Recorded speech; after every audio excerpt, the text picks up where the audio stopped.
YouTube Ozzico in the Goat House is back with another 2020 NFL offseason rebuild. This one for the Atlanta Falcons, doing every single team and going in draft order. In these videos, I play GM. I make some cuts, take a look at the cap space situation going into free agency where we sign some players, make some major signings, and then do a 7-round NFL mock draft. So the full offseason plan here. And again, we'll do every single team. We have two channels, the Goat House and the Goat House Plus, a newer channel. If you don't subscribe to either one, please do so. We really appreciate that. And then follow our Twitter and Instagram. You'll find a link down below for those as well. Daily posts on those and answering any questions on Twitter. And then you'll find our Patreon link in the description as well. First thing I like to do in these videos, kind of take a look at the depth on each team. And for the Falcons here, we see the guys in red are free agents. You know, receiver, love the duo. Obviously, you're going to need depth, though. You know, you're definitely going to need depth here at this point. Rotation receivers that will, make an impact, especially today's NFL. And then looking at the offensive line, been pretty rough the last 2 years, but it's an offensive line that's going to get better by default, I'd say, because you drafted 2 first-rounders last year. You got Caleb McGarry at right tackle, and then you're going to start Lindstrom at guard, obviously, going forward. So, and I think those guys are going to continue to grow, continue to get better. So, it gets better. You may want to look out for offensive linemen for the future, and then obviously want to re-sign Hooper. He took a big step up last year before getting hurt. He's always been pretty productive for them, but I just saw an improved Austin Hooper last year, in my opinion. Matt Ryan, I think a little bit of an off year. Always had a problem with him this year, like in the beginning of games. I know the defense put them in holes sometimes, but wish they would have executed better offensively. It kind of starts with the offensive line and Matt Ryan. Not so much of a run game either, so we'll see what I have them doing with Devontae Freeman, which seems to be kind of that play, like a hot topic around potential cuts. And then look at the defense. Yeah, the defense has to get much better. But kind of the question is, with limited cap space, where do you put your focus? This team's trying to win now still. It just feels like, it was just a few years ago since, they were in the Super Bowl. And the easiest way for them to win now is just, going off their identity, which is offense. They can score. They can move the ball, as long as everything's, right there. The offense line's playing well. So, maybe focus on the offense, but at the same time, the defense can't, continue to put them in these holes. There's a lot of guys we'll talk about that could potentially be cuts. You have some free agents there, but pretty much everywhere needs to get better for the most part. Like the linebacker duo of Campbell's back, like Keanu Neal, Grady Jarrett, fantastic defensive tackle, was well inside my top 100 for this past year. It's a tough off season for the Falcons, and we'll kind of break that down now with some cuts. $5.6 million kind of going into it here, going into making some cuts, and we do clear up quite a bit here. Moving into $21.9 million, cutting Devontae Freeman. Used to be a damn good running back, heck of a back, just not really the answer anymore. He still could produce, I guess, but save $3.5 million. You're kind of desperate for cap space. Allen Bailey, I would almost, guarantee they're going to cut him. Just a disappointment. No reason to keep him around at $4.5 million. And then some more cuts that to me, they're kind of small, but to me they're pretty obvious. A guy like Matt Shaw has been a pretty good backup to them, but at his age, there's no reason to keep Stalker around, backup offensive lineman. There's just no reason to keep it. You want to take anything you can get here, 21.9, so cutting Freeman, Bailey, Sombralo, Schaub, and Stalker.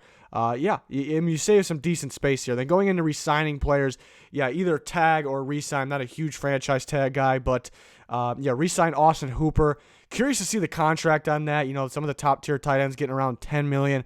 I would still, even though a great year, I still wouldn't consider him a top-tier tight end, really. So hoping in that $9 million range per year, that is. Devondre Campbell, I thought I had a pretty solid year. I think he fits their scheme. They want to run a lot of 2 linebackers, and so I think they will possibly and should be able to get him back. It depends on the price because you're really cutting it close with the cap space, but shouldn't be anything too big, in terms of spending, getting your own players back. And then Brian Hill, very cheap, solid, depth running back for you, familiar with the system. So I think they would get him back while cutting Freeman, but you're still looking for your starting running back, obviously. And then major signings, again, not spending crazy big money here because you can't.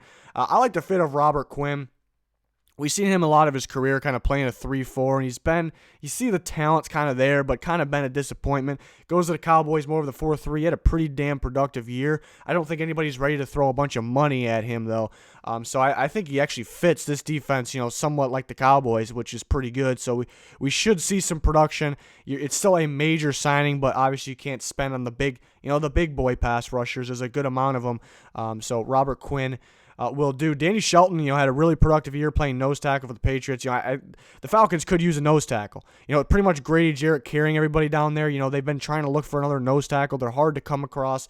So, even ones like this are very, very good. He won't be super expensive, but to me that's a fit next to Grady Jarrett. And then they need a slot corner pretty badly. Back and forth, Mike Hilton, Mackenzie Alexander, guys like that I would look out for, and guys that I'm looking to get, Mike Hilton, who the Steelers might not be able to pay. They're in somewhat of a rough situation themselves, and then one of the better, I suppose, slot corners in football, so they definitely can use that, among other things, but these are the major things I'm looking out for here. And then we move on to the 7-round mock draft, and Clavon Chason, if he's there at 16, I'm taking him, so kind of add on to that pass rush. I know you have Tack McKinley.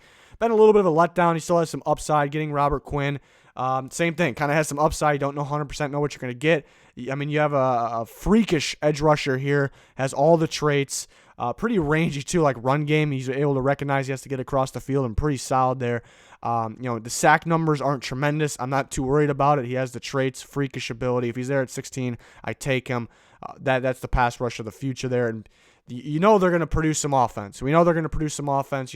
Pass rush on the defensive side could really cure your whole defense with almost not even curing your whole defense or fixing your whole defense. I've seen it at times.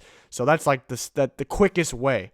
The quickest way. That's what the Falcons are looking for here. I think J.K. Dobbins in the second round, a running back along these lines. Maybe a Clyde Edwards-Helaire. Maybe Helaire will be more involved in the pass game, but Dobbins can really do it all. Kind of what they need there, a do-it-all type back. That'd be great for them at pick 47. So you get better in the run game instantly. And to me, I'm always a believer in the run game will open up the pass game. Pass game will open up the run game. That's really how it works.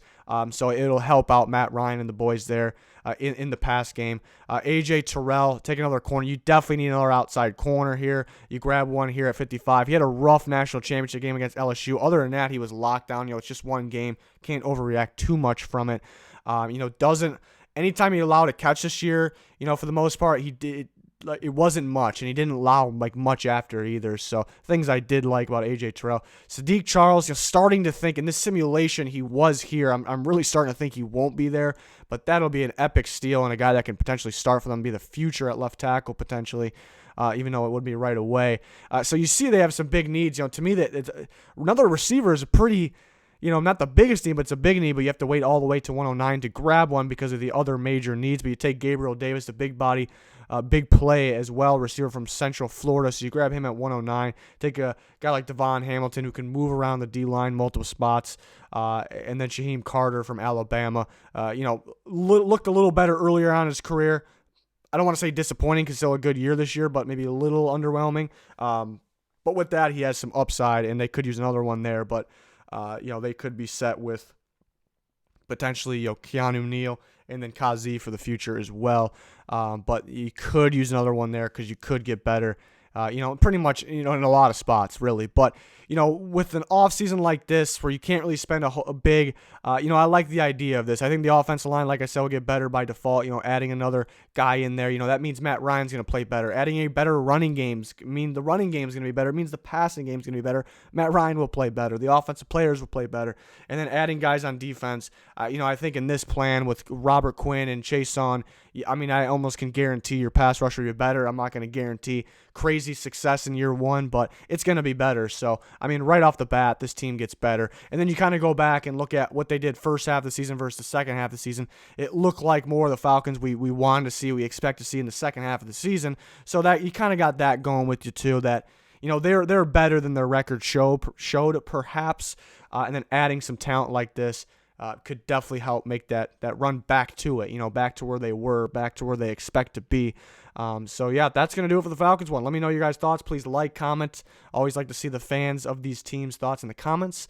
Subscribe to both of our channels and follow us on Twitter and Instagram. There's a link in the description in the comments for all of that. Would really appreciate if you can check it out. It's going to do it for this one, though. Thanks for watching. Goodbye.